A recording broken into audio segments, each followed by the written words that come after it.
Buenos días amigos, hoy viernes 7 de septiembre de este año 2018.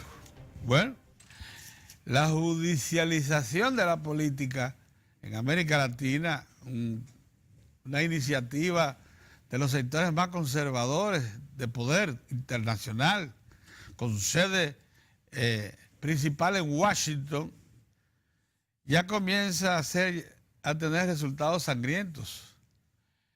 Porque en el día de ayer y en el momento mismo en que la justicia descartaba al expresidente Lula da Silva como candidato del Partido de los Trabajadores Dominicanos brasileños, el PTB,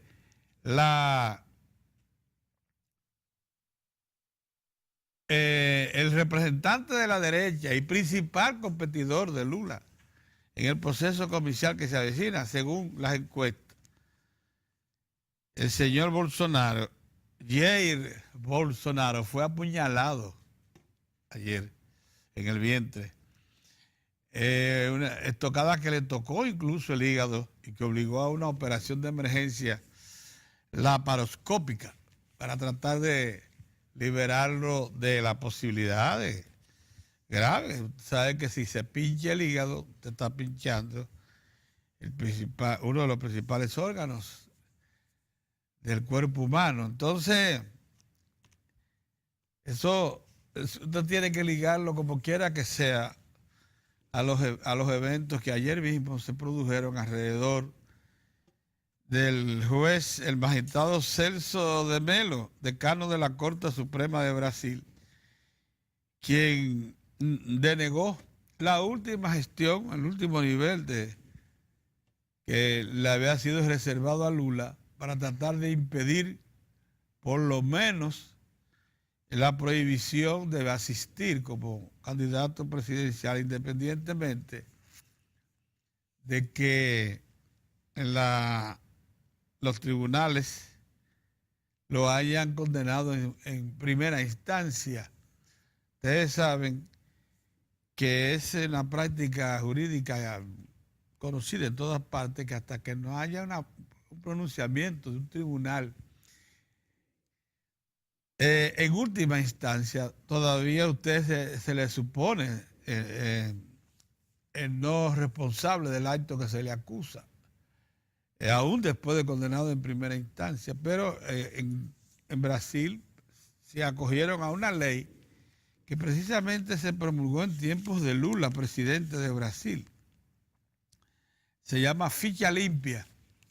Y el juez dijo que si el que está condenado en primera instancia no debe recibir derechos civiles, debe ser beneficiario de derechos civiles.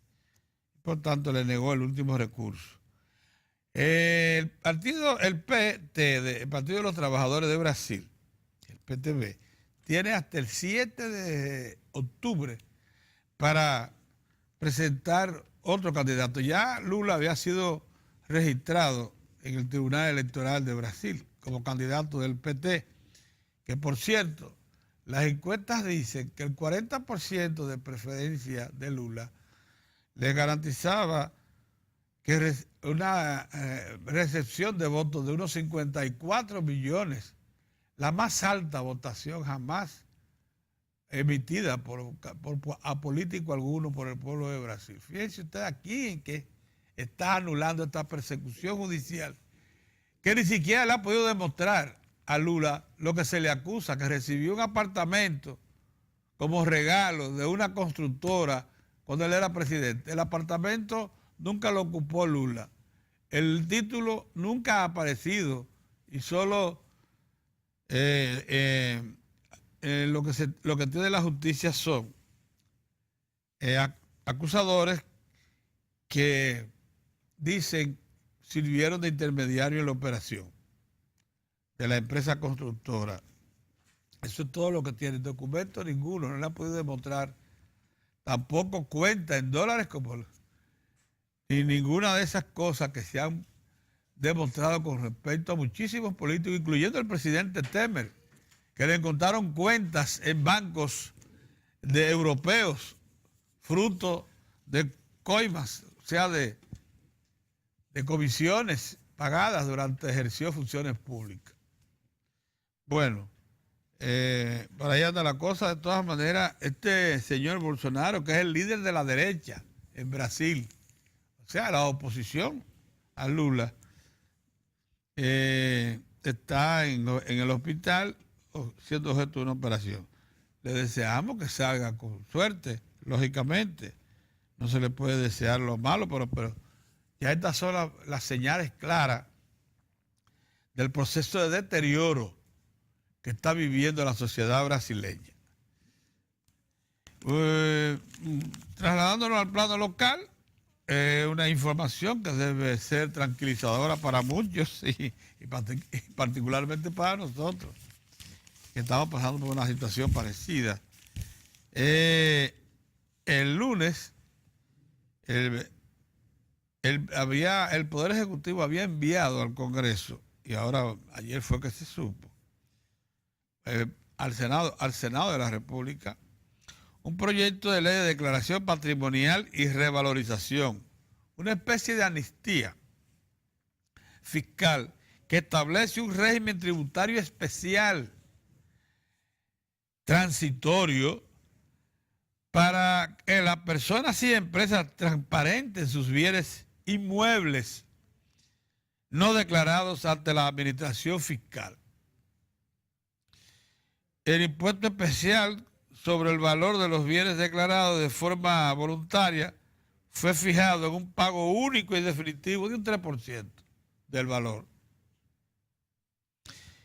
declarado en el caso de inmuebles y una tasa de 5% sobre otros activos que tenga la persona o empresa, porque va a favorecer a empresas y personas.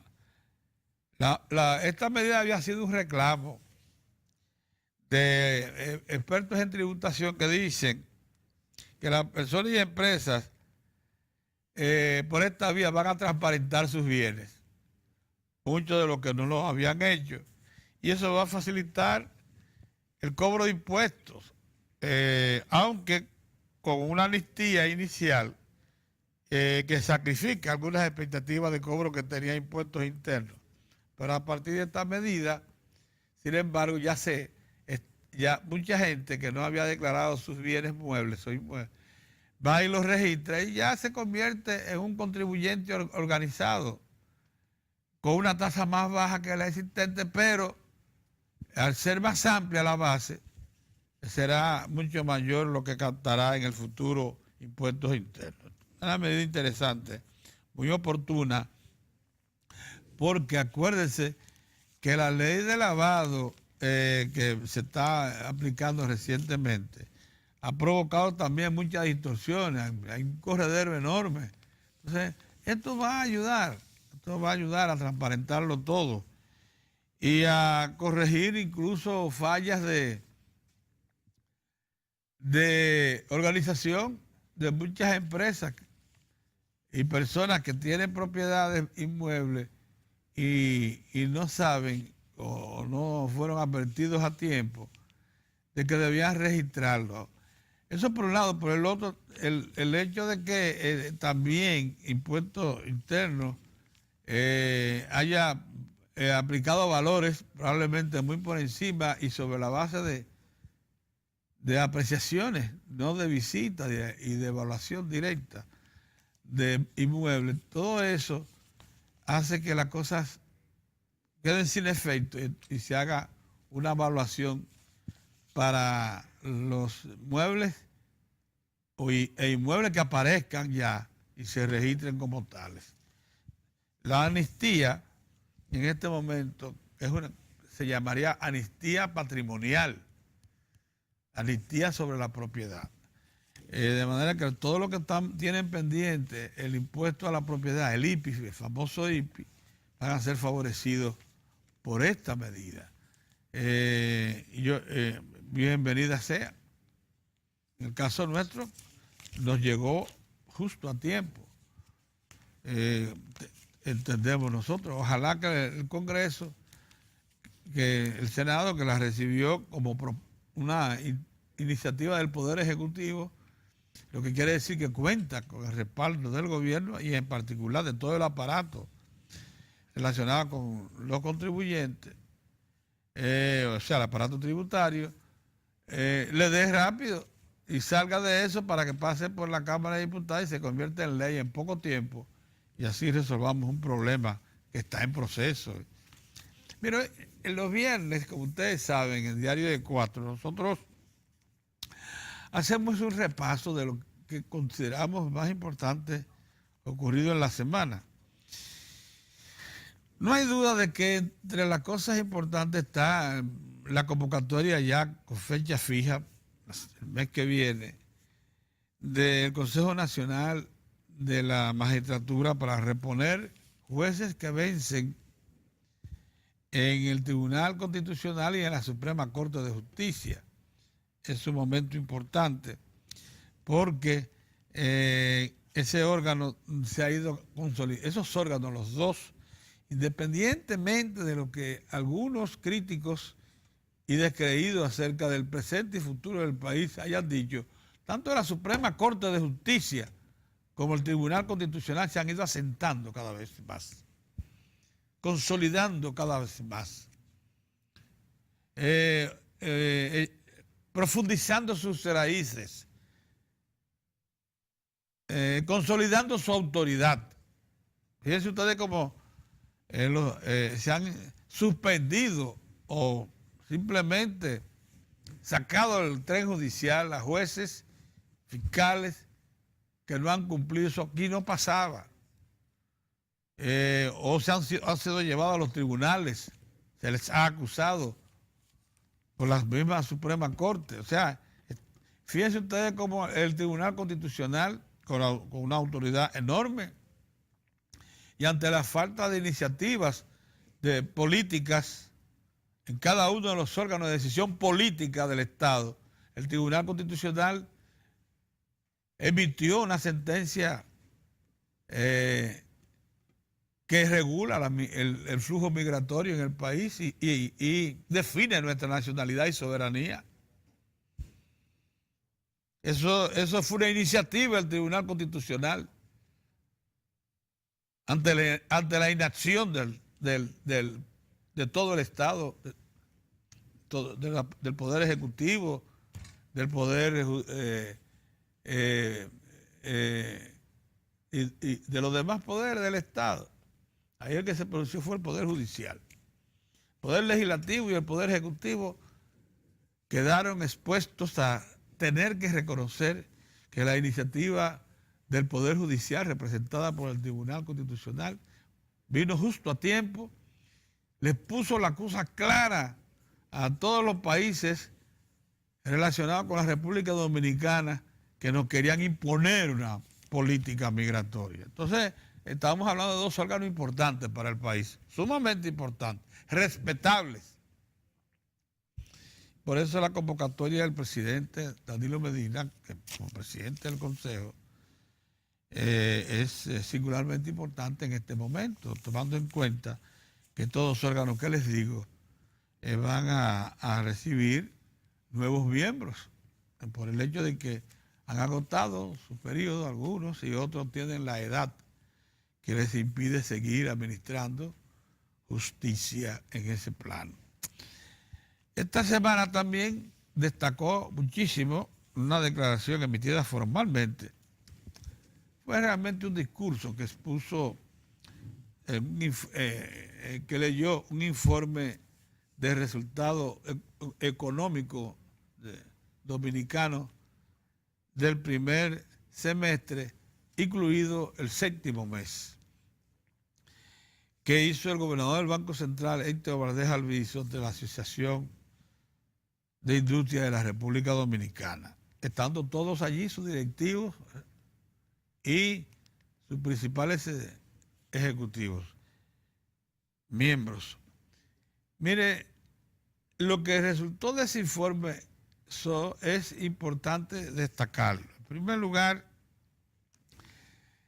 que más de un 50% de la actividad económica que se registra en la República Dominicana y que han llevado a este país a encabezar el desarrollo, el crecimiento de América Latina con un 6.7% en este momento, lo ha ejecutado el sector privado.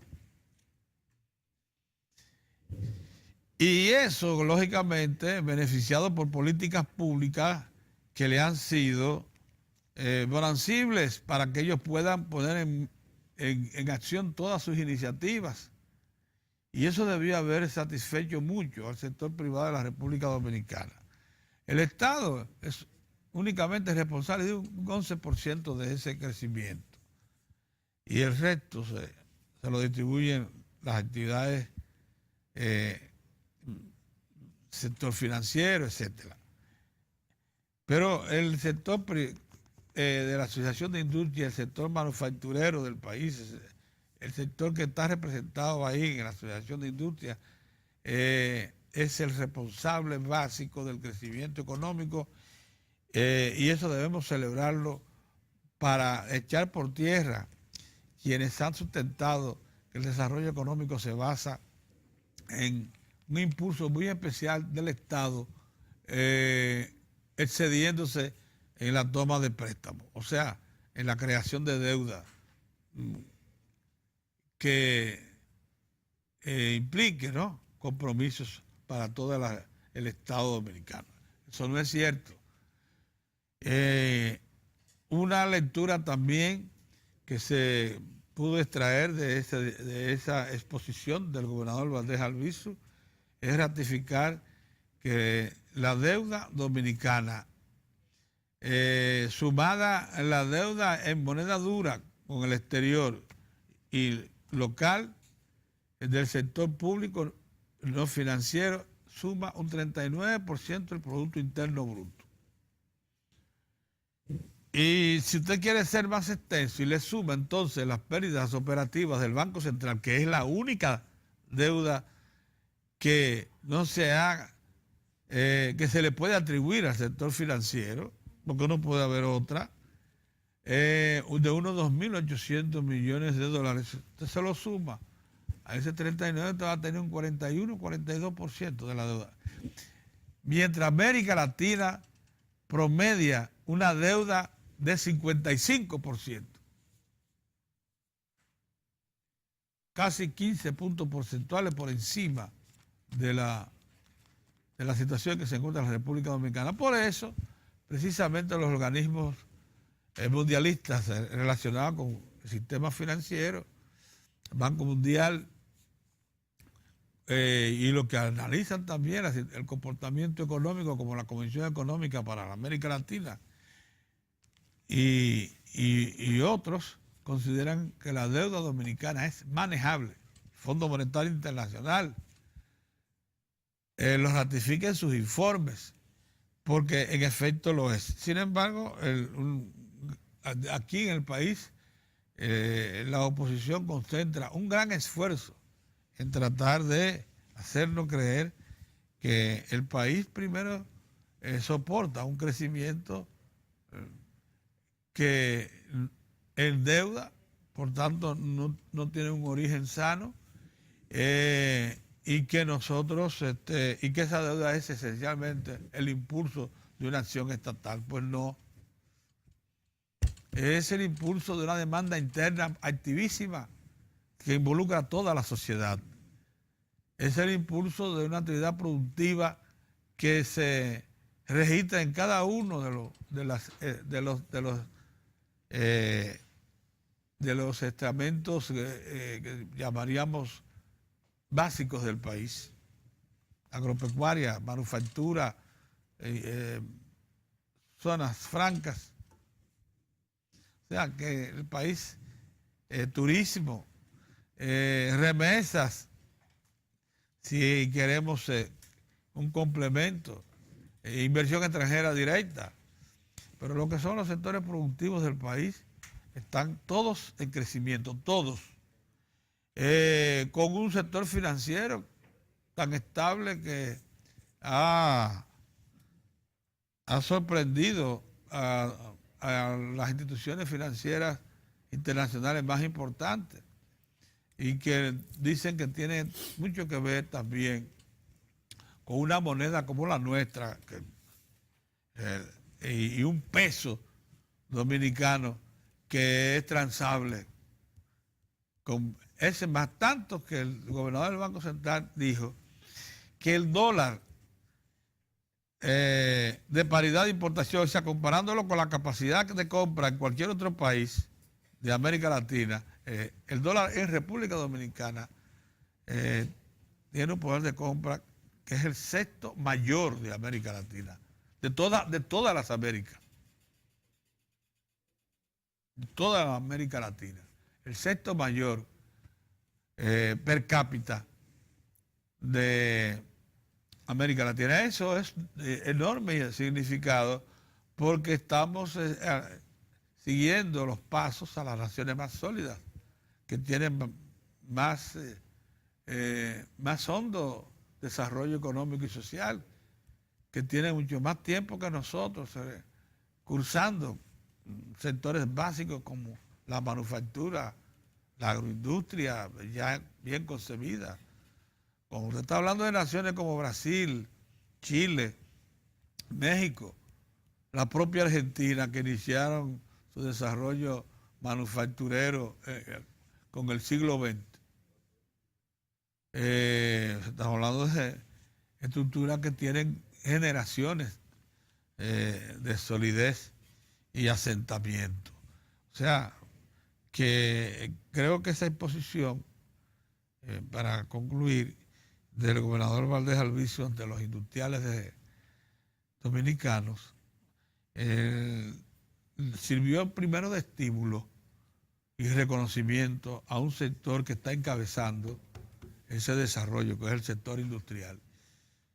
Y en segundo lugar, de reconocimiento y de petición de que esa relación sector privado, sector público siga profundizándose, siga manteniéndose para que sea la garantía de que la República Dominicana dé pasos adelante y abandone el atraso y se incorpore a los países más desarrollados. Buenos días, don Mozart. Buenos días, Pedro. Bueno, todo está recortadito, tú. Le cerraron el paso a Lula ya. ¿Cómo? La última instancia que le quedaba a Lula le fue cerrada anoche. Ayer. Y por tanto, el PT tendrá que buscar un candidato para el 7 de octubre. Que los otros candidatos andan por un 4, un 5, un 6%. Bueno, y el que encabeza la derecha y la preferencia, o sea, el que pudiera ser electo si Lula o uno no, que... pero el PT tiene que buscar un candidato, vamos a esperar. Lo apuñalaron ayer al señor Bolsonaro. ¿A quién? Al señor Bolsonaro. Le perforaron el hígado. Está siendo operado de emergencia.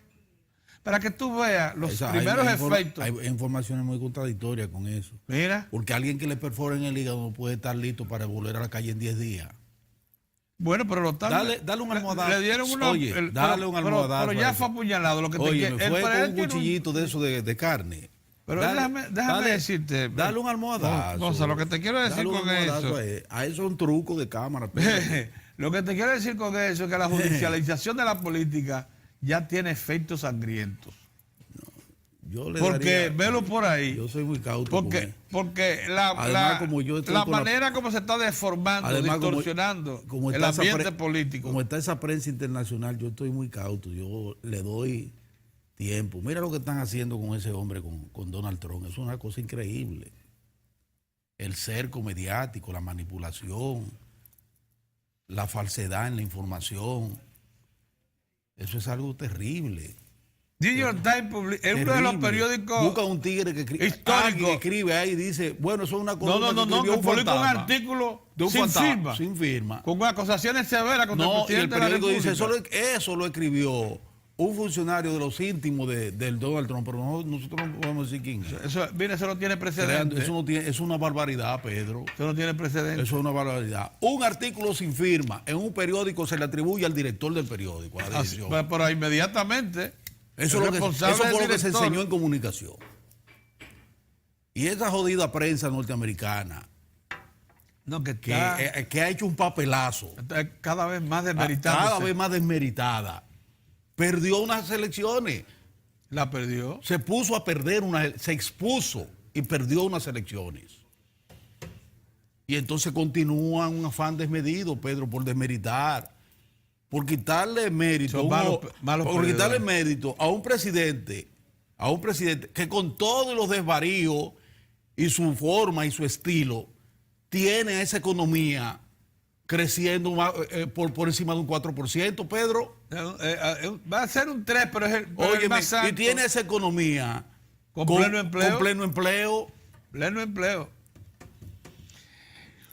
4% de desempleo en Estados Unidos es pleno empleo para los fines. Y entonces aquí muchísima gente gritando, medios de aquí también, y gente. No han sabido perder. No han sabido perder, perdieron, apostaron a la señora Clinton. Sí, perdieron. Y se pusieron a vaticinar debacle, que no duraba 3 meses, que eso era una locura, que iba a haber una guerra. Tú sabes lo que ya... Que el mercado de valores iba a desplomar. Tú sabes que ya ellos descartaron. Y ha sido todo lo contrario. Tú sabes lo que descartaron, ¿no? Tú sabes qué es lo que ha pasado. Sí. Que el impeachment, la famosa iniciativa esa de poner al Congreso a renunciar a un presidente, sí, ya no es posible. Ya no es posible. Y ya lo que están apuntando es que al presidente se demerite tanto que la vicepresidencia pase a ejercer las funciones del presidente. Exacto. A eso es que apuestan. Para sacar de circulación a Trump. Así es. Ahí que apoya toda la iniciativa. Es más, al punto de que, por la causa que fuera, el vicepresidente el que aparece ahora, sí, señalado como el responsable del artículo. Pero miren, como dice Mozart, en este momento hay que tener un grano de sal a toda información que salga de los medios internacionales. Sí, señor. Porque se han puesto en tensión los intereses por encima del servicio público. Y aquí localmente eso, vamos en la ruta. ¿Tú sabías eso? Hay que abrir los ojos. Aquí hay que abrir los ojos también en lo que se publica, en lo que tú ves. Pero claro. Duele decirlo, porque nosotros somos periodistas. Pero tú me vas a decir que entonces una expresión de deformación y deterioro de esa estructura tan poderosa que es la prensa norteamericana no va a tener reflejo aquí. Pero por supuesto. Nosotros que somos seguidores, pies juntillas, pero por supuesto, del estilo de trabajo y de la política de conducción de medios. A pies juntillas de los norteamericanos. Así mismo. Aquí se formó todo sobre esa base. Sí, así mismo. Mira, Pedrito, ayer, buenos días, señores, es que ponen a uno que ya uno pierde. Oye, Pedrito, ayer yo te decía, en las ponderaciones que uno hace de procesos que van bien aquí en el país como otros que van mal. El tema del transporte. Indagando ayer me dicen que yo le hacía llamado de atención porque está planificado, proyectado la construcción de varias terminales de autobuses que van a interconectar, una conexión entre las provincias y el Gran Santo Domingo y el Distrito Nacional. Son 5, me parece que son, terminales para acabar con el arrabal, el desorden que afecta a transportistas y a usuarios del transporte. El chiquero que se ha convertido. El chiquero de la Duarte con Teniente Amado, el chiquero del Parque Independencia, el chiquero del 9, el chiquero de aquí para el sur. Todos esos chiqueros, toda esa barbaridad. Y además la concentración de vehículos. Eso es un desastre. Es un desastre. Va a ser cambiado por modelos por infraestructura que te van a hacer parecer. Ustedes han visto lo que es una terminal aérea, o sea, un aeropuerto, que tiene diferentes servicios, parqueo, servicios para que la gente pueda esperar, tomarse un café. Así es en Estados Unidos y Europa. Así usted lo puede ver. Usted va a Estados Unidos, usted se va a trasladar, usted va a una terminal de autobús, casi siempre quedan en las afueras, y usted va allí y usted encuentra todos esos servicios ahí. Usted toma su autobús para el transporte interurbano. Pues precisamente en la República Dominicana está diseñado un modelo que va en esa dirección. el presidente de la República dio un primer palazo para la primera de esas terminales. La del Estaría Cibao, ubicada- la que va- norte. la norte, el Cibao, que va a interconectar 14 provincias del Cibao con el Distrito Nacional, ubicada a la entrada de los Alcarrizos, donde también está planificado felizmente otra línea para el teleférico de Santo Domingo, que iría desde ahí hasta el 9, y ya estaban, como todos conocemos, planificado también, aunque eso por problemas, por asuntos de costos, un poco más allá, pero está planificado la ampliación del metro de Santo Domingo desde el 9 hasta los Alcarrizos. Para hacer ahí un circuito multimodal donde usted va a poder operar, como están operando ahora Metro, felizmente. teleférico y transporte de buses. Y autobuses, como está pasando con la gente de Santo Domingo Norte, Santo Domingo Este, que felizmente están tomando autobús, teleférico y metro, sí, con un solo costo, con un solo ticket. Y eso se va a hacer.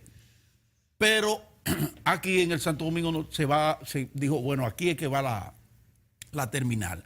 Ya en el caso de los Alcarrizos, yo estoy hace tiempo con Chivo, porque la gente, los transportistas, sobre todo el señor Marte, le tiene una campaña, él y algunos de los medios que él opera, medios de comunicación, porque es así. Él tiene medios. Esa gente tiene sus medios. Son millonarios. Sí.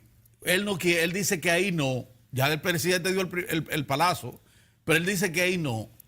Que eso va a ser un caos y que eso hay que llevarlo a él sugiere, a unos terrenos que están más adelante, cerca de Conatra, que es su emporio. Él tiene interés de que sea por allá. Vayan ustedes a ver las razones que tiene este señor, este Jurel, pidiendo eso. Y obras públicas, el Ministerio de Obras Públicas, que ahí quiero llegar, que es la que está llamada a licitar para la construcción de esa terminal, todavía, por razones que nosotros desconocemos, no ha iniciado el proceso de licitación. ¿Y por qué inicia entonces? Yo no sé. Entonces ahora saltamos al este y se arma un rebú allí porque no se ha informado bien, Pedro, a la colectividad. Porque primero estamos allí a media talla esperando todavía la licitación. Entonces nos vamos al este. Y ahí se comienza la ahí se comienza. Inmediatamente. Y comenzaron a trabajar. Yo pasé ahora, ya está cercada. Exactamente. Por cierto, que pero ya ahí hay un ruido. Un sitio que parece ideal. ¿sabes? Ideal, pero ya hay un ruido porque no se ha sido lo suficientemente claro. Señor, si usted va a iniciar un proceso en el que está envuelto Obras Públicas, la presidencia y la alcaldía, junto con el Intran, que al final el vejigazo a quien se le pega es a esa niña, porque ella es la que da la cara, la que está diciendo, espérese, que es que este asunto está diseñado así. Pero el Ministerio de Obras Públicas o la presidencia tienen que informar cuál es el estudio que se hizo para hacerlo ahí, para hacer esa terminal ahí, para que no haya toda esta manipulación. Ya la comunidad dice, no, que van a acabar con el parque y que esto va a ser un desastre. Y vi ahí al cantautor y al otro, y al Bosch, al nieto de Bosch y el otro. No, que es un desastre eso. Pero ven acá. Pero tú sabes por qué se crean ese tipo de ruido. Por la imprevisión, Pedro, porque hay que informar. Si eso se cogió ahí, bueno, explíquele al país y a la comunidad que se hizo un estudio y es ahí donde va por esta y tal y cuáles razones. ¿Por qué no se hace eso? Óyeme, yo que vivo, ¿pero por qué no se hace vivo en el eso? extremo este, ¿Por qué tiene que sorprender a la gente? Me parece lógica, pero muy bien. Pero te parece lógica, pero no es que te parezca lógica. Es que las autoridades dicen por qué se escogió ese lugar. Y no le demos paso a toda esta gente que andan buscando cualquier periquito. ¿Para qué? Para tratar de torpedear procesos, como lo que se están llevando a cabo. Y atacar políticas públicas de fondo que no se habían jamás. Eso tiene que ver con acciones estratégicas de la política de transporte del Estado Dominicano. Entonces, duradera, tomada para mucho tiempo, ¿no? Ese excelente ministro que es Gonzalo Castillo. Yo pienso que debe disponer alguien ahí, gente de la prensa, no sé, ponerse de acuerdo con Palacio, departamento de prensa, lo que sea, e informar los criterios que tuvieron para disponer que sea en ese lugar donde se va a construir, porque eso es un ejercicio de transparencia importante. Y que agregue la causa por la cual hay lentitud en la otra iniciativa presidencial relacionada con los Alcarrizos. Con los Alcarrizos. Exacto. ¿Qué ha pasado en los Alcarrizos? Ya no sigan esperando a que sigan las elucubraciones, muchas de ellas malsanas, y explíquenle al país por qué, de qué está la licitación esta. ¿Tú sabes por qué te digo de Gonzalo Castillo? Porque Gonzalo es el hombre. Son de estos funcionarios que le han seguido la tónica al presidente. Ese proceso que inauguró Obras Públicas, de que esos guardias que estaban ahí, porque allá veía Pedro, era un ejército prácticamente que tenía Obras Públicas, pero sin hacer nada, por mucho tiempo, guardias ahí. Bueno, quizá para resguardar la familia. Todos los instrumentales que tiene Obras Públicas, pero bueno, muchísimos tractores. El asunto es que nosotros hemos tenido en Gonzalo Castillo un hombre que tomó la feliz iniciativa de común acuerdo con el presidente. Bueno, vamos a disponer de este personal, vamos a adiestrarlo y vamos a colocarlo en las avenidas, en una labor de acompañamiento con mecánicos que tenemos ahí también, un personal para dar la asistencia vial, que ha sido una maravilla.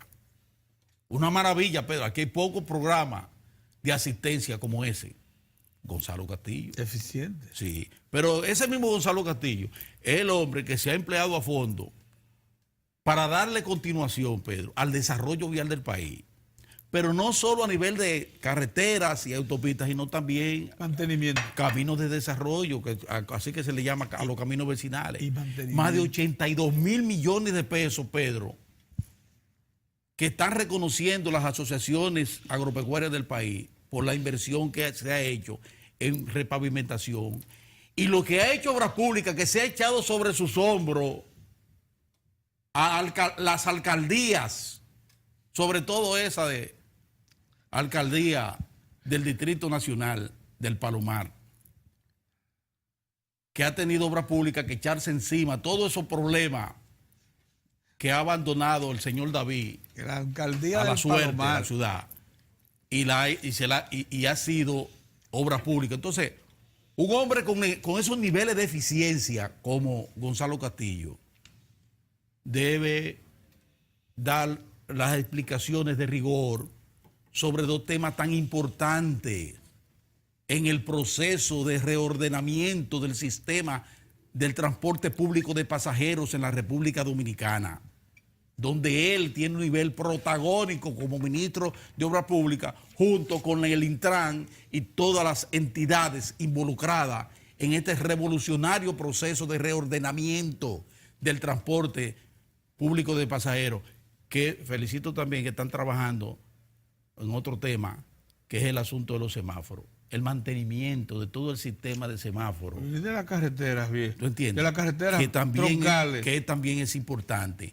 Y he visto que comienza a cambiar la actitud también de la gente de los AME, de darle la oportunidad a los semáforos de hacer su trabajo. He visto en algunas intersecciones que ya ellos se están replegando, se colocan a prudente distancia.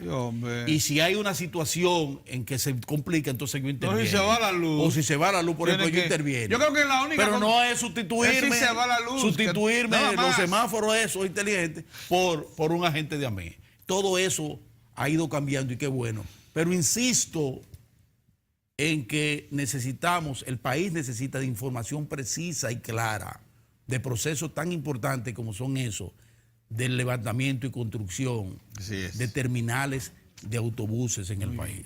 Muy bien. Buenos días, don Julián. Saludos, amigos, saludos. Pero, ¿cómo estamos? Bueno, fin de semana.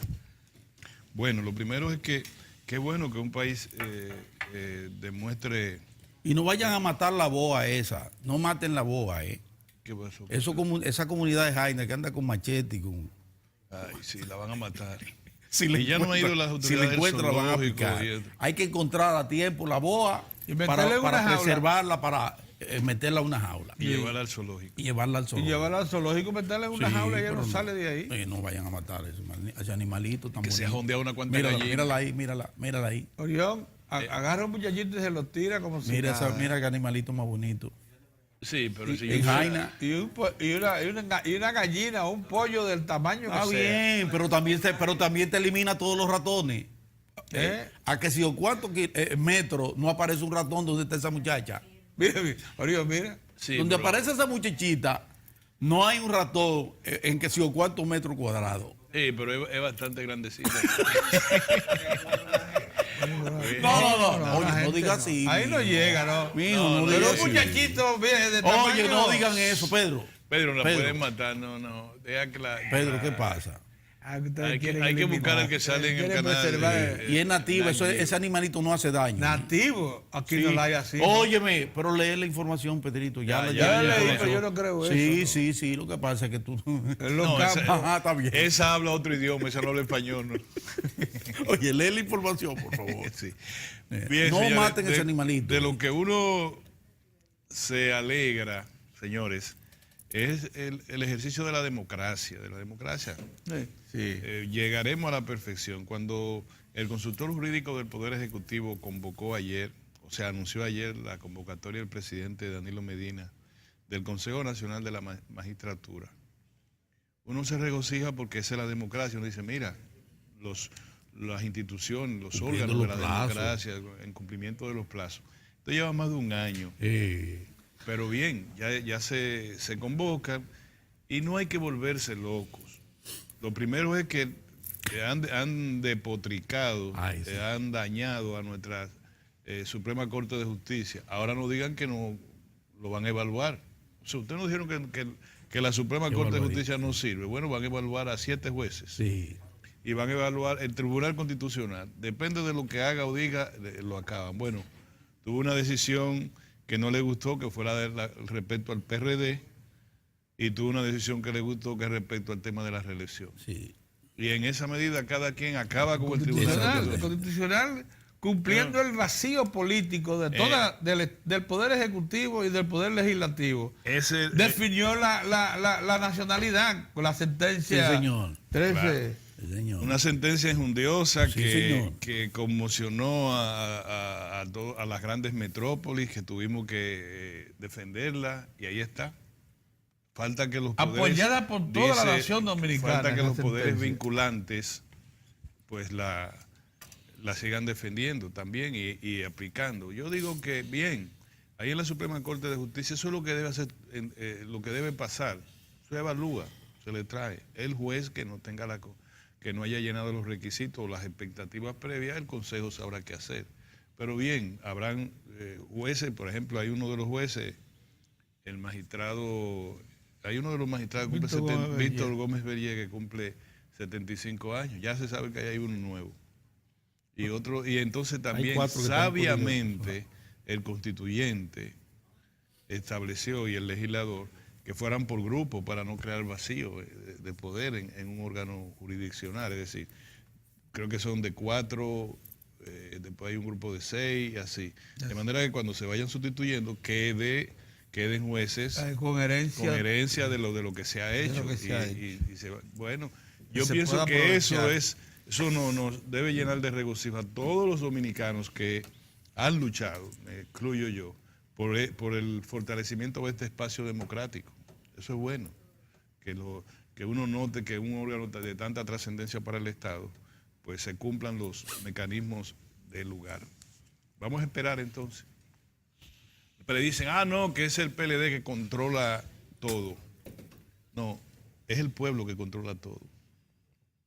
La expresión de que el PLD Por tenga delegación, mayoría claro. en eso es del pueblo, o vamos a decirlo de esta manera, la culpa de que eso pase es del pueblo.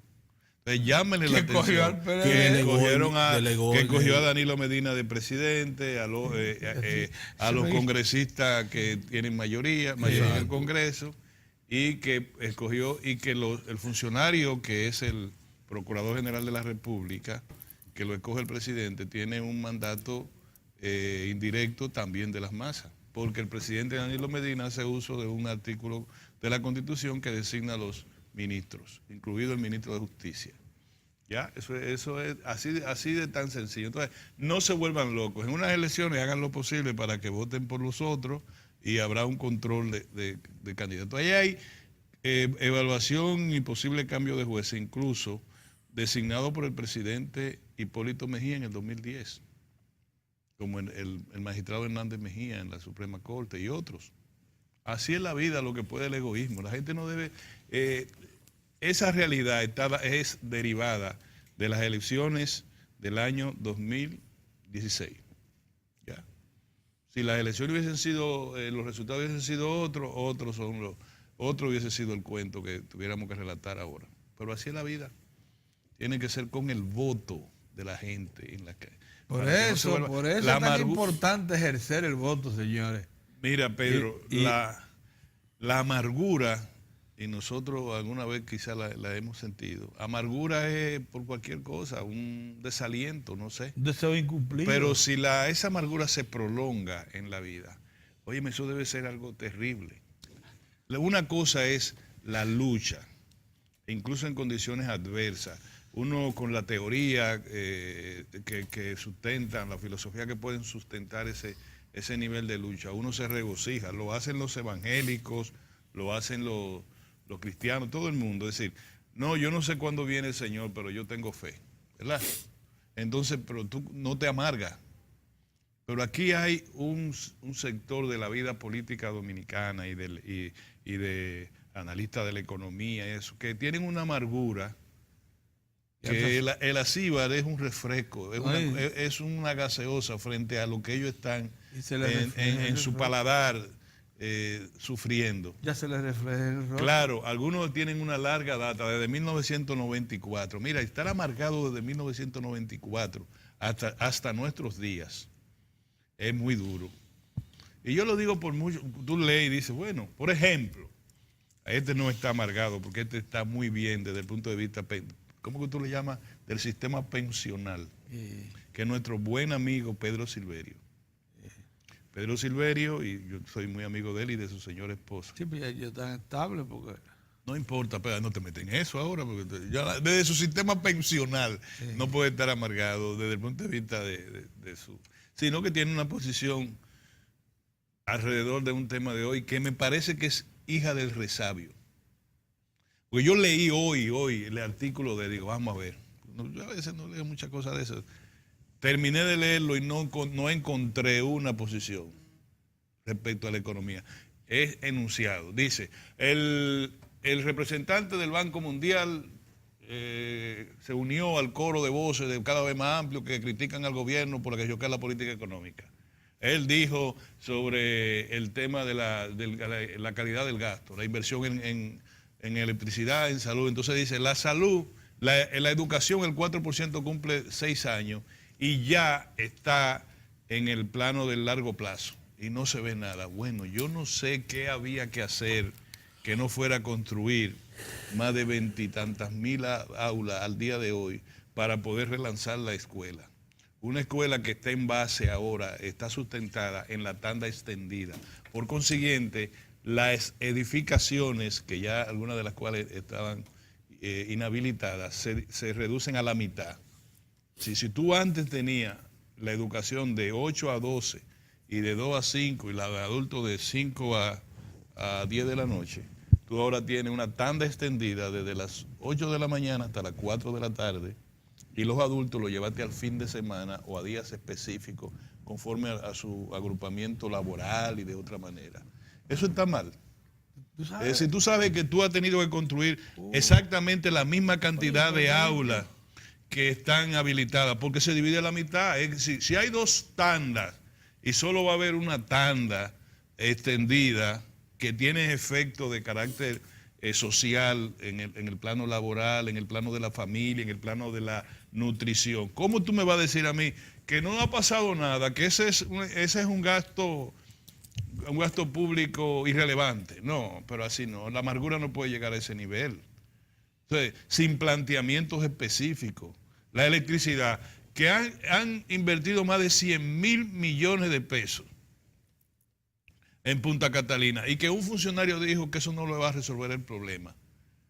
Bueno, yo no sé si la matemática todavía funciona, pero si usted dice que usted le va a agregar a una demanda real un 35% de lo que está 35%, yo no sé si usted piensa que eso es irrelevante. pero ve acá. Si usted le va a dar el 35% de lo demanda, de la demanda real, y si además usted agrega que va a ser a un precio hace casi 3 veces menor. Donde vive Silverio, ese tiempo que no le va la luz, él tiene 24/7. Usted dice entonces, no, así no. No, que las autoridades son indiferentes ante el tema. O sea, te está planteando una desgracia global. Y nosotros, lo que no somos, ineficiencia absoluta. Y entonces Pedro, que fue alto funcionario, que fue del Banco Central.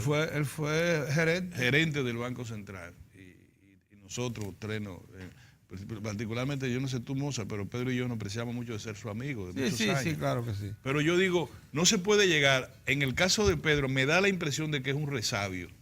De Pedro Silverio. Me da la impresión de que en otros es una amargura. ¿Pero resabio por qué? Porque ¿Quién sabe, imagino? No, pero no vamos a especular, pero él salió del Banco él Central, tuvo al más alto. Pero la gente nivel. entra y sale a los puestos. ¿Y cuál es el problema con Así es la vida, vamos a ver. Y además si sale también como él, con una pensión una señora pensión. Una señora pensión que no la tiene cualquiera. El resto de su vida en tranquilidad económica. Te voy a decir una cosa, con la pensión, si fuera yo no estuviera amargado. Ni tampoco tuviera ningún resabio. Emitiera mis juicios académicos con mayor sustentabilidad. Ahora, ¿me entiendes? Lo que está pasando. Por ejemplo, los analistas económicos que nosotros ponemos aquí, los economistas que vienen aquí, algunos hablan, es verdad, hablan ucraniano. Yo me pongo a oírlo y digo, pero no, el valor real, una cosa rarísima. Sí, pero tú notas en algunos mucha amargura. Pero decía Lenin, creo que ustedes los dos fueron comunistas, que los hechos son tosudos. Los hechos, la realidad es independiente. Entonces, más liberales, un poquito menos radicales, la realidad es independiente a tu voluntad. O sea, tú no puedes transformar la realidad con tu vista. Entonces, ¿qué uno puede hacer ahora que estamos hablando de economía? Bueno, comparar. Sonia te dirá, yo quiero, mira fulano de tal. Ese es el modelo que yo quisiera que tuviéramos. Vamos, tal cosa. Okay. La mujer de uno le dice así, mira tal cosa. Te presentan una realidad más o menos que quieren que tú estés igual que ahí. Entonces tú dices, vamos a trabajar para eso.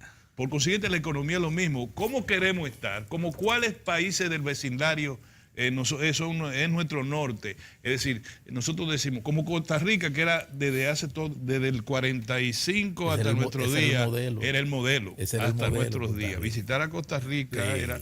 Bueno, pues yo tengo la mala noticia de decirle que Costa Rica está en estado de recesión, en una situación tiene un problema de deuda, tiene problemas de desempleo, tiene problemas de migración. No, todo lo que va del siglo XXI está asistida por el Banco Mundial, el Fondo Monetario Internacional, desde el punto de vista presupuestal. Tiene un déficit permanente. Para que lo sepa. Es como una especie de stand-by prolongado. Ok, no digan, si nosotros vivimos en San Carlos, no me quieran comparar con Arroyo Hondo o con los Cacicagos. Entonces, a la República Dominicana no nos la comparen ni con Finlandia ni con Suecia. Esa es nuestra meta a largo plazo. Ahora mismo compárenlo con el vecindario. ¿Cuál es el vecindario? Centroamérica y Caribe. Sí, ni siquiera América Latina en pleno, pero ya que ustedes están tan amargados, vamos a ponerle América completa. Vamos a poner el continente completo, porque una economía como la de Brasil, tú no la puedes comparar con la nuestra, como la de Argentina, como la de Chile, que Chile también es otro referente de economía abierta, donde el sector externo influye bastante. México, por ejemplo. En México acaban de descubrir, distinguidos amigos y amigas, una fosa con 160 cadáveres. 166 cadáveres de hace 2 años. Y le está mandando a todo el que se le ha perdido un pariente que vea una relación de fotografía con objetos que hay ahí. Si usted tiene una mochila, un bulto que le andaba, que mire a ver. Estamos hablando de México. Otra de las naciones progresistas del continente. Entonces, ¿con quién nos comparan? ¿Nos quieren comparar con Nicaragua? Tuvo un crecimiento económico importante en un momento determinado, con una alianza de un reducción de pobreza sector de la importante. oligarquía con los comunistas y Sí, los señor. socialistas. Sí, Oye, señor. qué vaina. Pero míralo cómo está. Sí, hay problemas. Con El Salvador. ¿Quieren compararnos con El Salvador? Que hay dos presidentes, uno se murió cuando lo perseguían, otro lo van a condenar, admitiendo que distrajo 301 millones de dólares. El otro fueron una donación de Taiwán de 16 millones de dólares. Los comandantes se fuñeron todos. ¿Y Argentina cómo está? Entonces, Argentina, la moneda más del 50%, óyeme, no hay forma, redujeron el gabinete, le sacaron 10 ministerios al gabinete. Y le están pidiendo al Fondo Monetario que los 50... ¿Y la inversión social por el suelo? No, y los inversionistas están huyendo. Exactamente. Y no hay manera. Oye lo que dice el Fondo Monetario, lo que dice la señora Cristina Lagarde. Perdimos, ellos me dijeron como 70 mil millones, Sí. como que si yo cuántos miles de millones, tratando de contener la caída del peso argentino. Bueno, es como ellos dicen, que se quemaron, que se perdieron. Se fue y el peso para abajo. Y meten más dinero, hubo que frenar y decir, entonces buscar por el lado del gasto.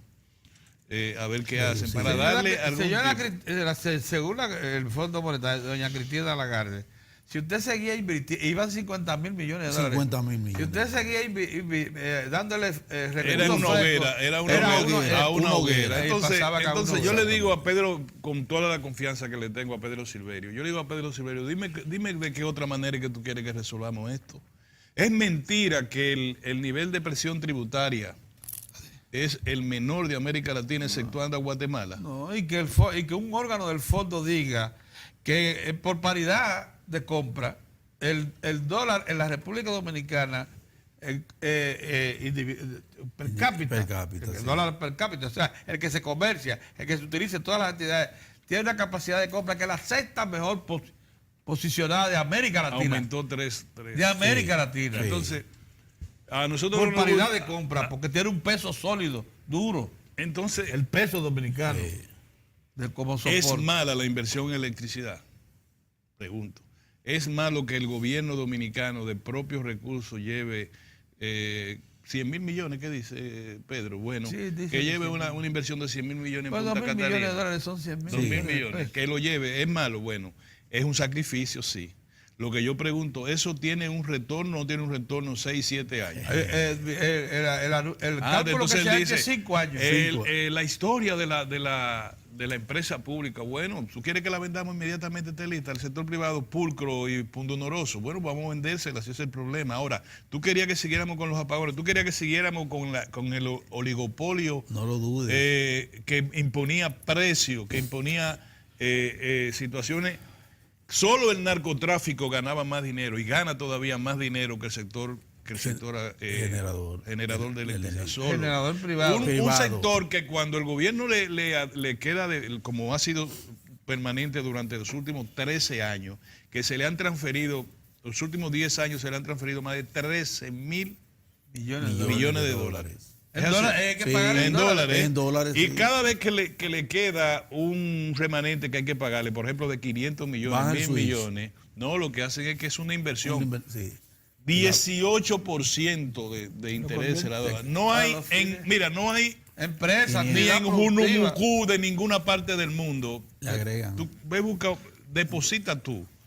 A ver cuánto te 100 van a- mil dólares sí. si lo tuviera, 10 mil Sí, dólares, a te ver, van a dar un entre 2%. un 2 y mucho. Y es mucho. 2%. 2%. Y a grandes capitalistas aquí le dicen las bancas, lleve su dinero, no puede ser más. Sí. ¿Tú sabes por qué? Porque la economía tiene 7 mil millones en el Banco Central. Así es. 4 meses de financiamiento de las exportaciones. Sí. No quiere decir que el dólar no sea apreciado, quiere decir que no te pueden pagar más porque te encarecen los costos de intermediación financiera. Bueno, pues el gobierno tiene que pagarle a esa gente 18% sobre la deuda acumulada. Sí. Y todavía En dólares. Y todavía está diciendo, bueno, pero perdóname, Silverio, ¿qué es lo que tú quieres que hagamos? Tú me dices, calidad del gasto. Pero él no dice lo que quiere. No, calidad del gasto. Bueno, no. Entonces él plantea que el Banco Mundial dice que en vez de subir impuestos, es mejor reducir gasto.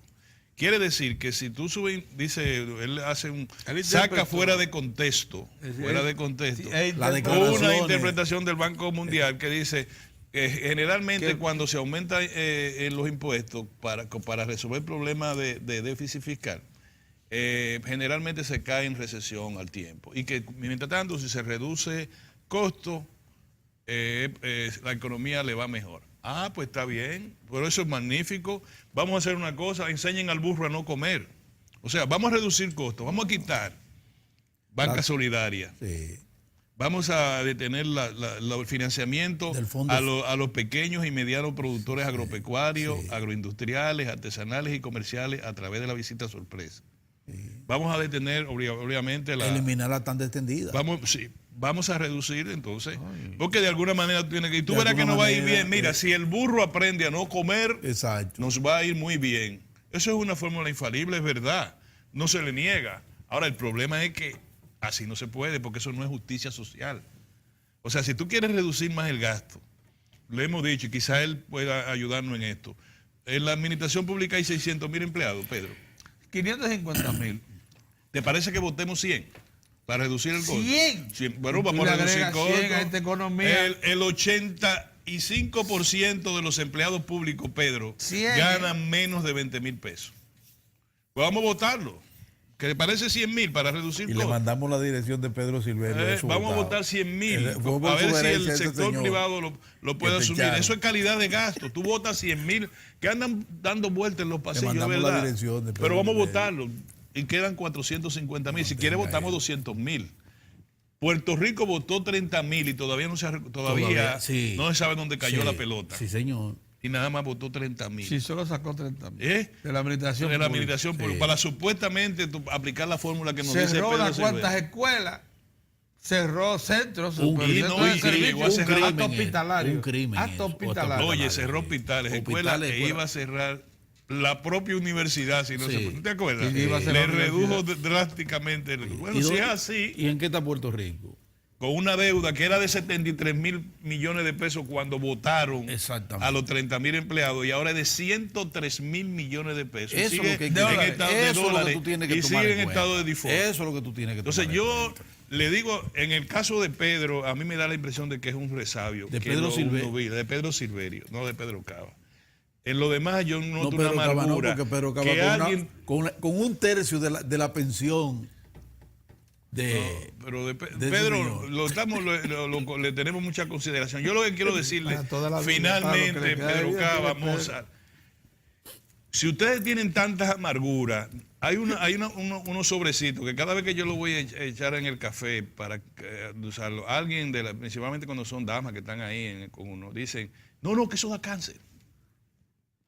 Ah, sí. Tal vez sea mejor que ustedes sigan con su amargura, ¿eh? Sí. Porque si le echan un azúcar de esas que hay ahora, que son ¿Verdad? artificiales, Sí. diga que son peligrosas para la salud. Ahora se han descubierto eso, pero Ahora, qué cosa, ¿eh? échele azúcar prieta, Esa era buena, esa era que ellos... no crema, no azúcar prieta. Que Y la ustedes calle, verán que la amargura la se le va parva. a ir porque así es la vida, como puede el egoísmo.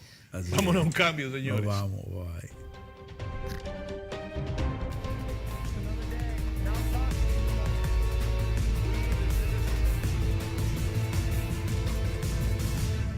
Una vez más, muchas gracias por compartir nuevamente con nosotros. Como ustedes saben, el mundo gira y gira, siendo las noticias las protagonistas del día a día, al generarse en cualquier rincón de nuestro planeta. Por eso, Diario de 4 te presenta las internacionales. Los líderes de las Coreas celebran una cumbre entre Kim y el presidente surcoreano Moon Jae-in del 18 al 20 de septiembre en Pyongyang. Se produce en un momento difícil de las conversaciones entre el norte y Estados Unidos sobre el arsenal atómico norcoreano. Durante su tercera cumbre, los dos dirigentes abordarán cuestiones como las medidas prácticas para desnuclearizar la península, declaró Chung Eui-yong, el consejero de seguridad nacional del presidente surcoreano. La fecha de esa próxima reunión se acordó el miércoles durante una visita a Pyongyang de Chung, que entregó una carta de Moon al líder norcoreano. Corea del Sur intenta revitalizar el impulso diplomático generado por la histórica cumbre del 12 de junio en Singapur entre Kim y el presidente estadounidense Donald Trump. En esa cumbre, Kim se comprometió a una desnuclearización completa de la península coreana, aunque sus modalidades y calendario quedaron en el aire y debían fijarse posteriormente. Washington, por su parte, exhorta a la comunidad internacional a mantener la presión y las sanciones mientras Pyongyang no abandone las armas nucleares. Sin embargo, la confianza del líder norcoreano hacia Trump sigue inalterada, aseguró Chung, el emisario surcoreano que viajó esta semana a la capital norcoreana. Arropado por miles de seguidores, el presidente Daniel Ortega le ha pedido a Estados Unidos que no interfiera en la crisis de su país. Washington había declarado que la situación en Nicaragua constituía una amenaza para la seguridad de la región que podría generar desplazamientos masivos similares a los protagonizados por sirios y venezolanos. Le decimos a los gobernantes norteamericanos, le decimos a los congresistas norteamericanos, le decimos que si quieren contribuir con la paz de Nicaragua, que respeten a Nicaragua. Estados Unidos realizaba estas advertencias ante el Consejo de Seguridad de Naciones Unidas, pidiendo a su vez la liberación de los estudiantes detenidos y de los presos políticos. Desde el pasado abril se han registrado más de 300 muertos y 2.000 heridos en las manifestaciones contra Ortega, que niega haber sofocado con represión, culpando a Estados Unidos de financiar a grupos violentos. El gobierno peruano tildó de operación de propaganda el programa del ejecutivo de Nicolás Maduro para repatriar migrantes venezolanos, que en decenas hacían fila ante su embajada en Lima para pedir regresar a su país. El vicecanciller peruano Hugo de Cela desestimó las medidas de Caracas, afirmando que el centenar de venezolanos que volvió la semana pasada a su país en un avión fletado por el gobierno de Maduro equivale a la cifra de migrantes venezolanos que entran a Perú en media hora. El 27 de agosto, 97 venezolanos fueron repatriados desde Lima en un avión enviado por Caracas. En contraste, decenas de miles de migrantes venezolanos han llegado a la frontera peruana en los últimos meses, tras largos viajes a pie o en autobús a través de Colombia y Ecuador. Ante la situación, 11 países de América Latina pidieron el martes en Quito al gobierno de Nicolás Maduro que acepte ayuda humanitaria para descomprimir la crisis que está originando una migración masiva de venezolanos, en la mayor crisis humanitaria en América Latina en tiempos de paz.